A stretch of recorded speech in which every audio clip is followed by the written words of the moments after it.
স্বাস্থ্য ভবন যাওয়ার কর্মসূচি ছিল আশা কর্মীদের, আর তার আগেই শিউরি স্টেশন থেকে আটকে দিল পুলিশ। টিকিট কেটেও যাওয়া হলো না, ট্রেনে চড়ে স্বাস্থ্য ভবন শেষ পর্যন্ত টিকিট রিটার্নও করতে হয় আশা কর্মীর মহিলাদের। আশা কর্মী মহিলাদের স্টেশন চত্বরেও যেতে দেওয়া হচ্ছে না বলে অভিযোগ পুলিশ কর্মীর বিরুদ্ধে। মোট 50 জন যাচ্ছিলেন স্বাস্থ্য ভবন যাওয়ার জন্য। তাদের অভিযোগ, দিকে দিকে তাদের অভিযান করে আটকে দেওয়া হচ্ছে, কিন্তু এইভাবে তাদের আটকানো যাবে না।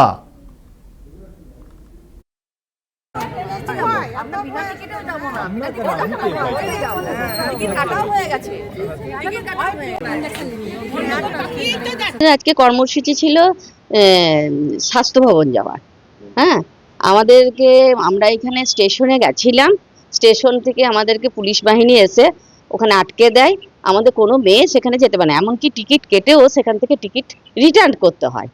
কি আমরা চাই আমাদের গণ অধিকার, এইটুকু কি আমরা পারবো না? স্টেশনের বাইরে থেকে বের করে দিল, স্টেশন চত্বরেই যেতে দেয়নি।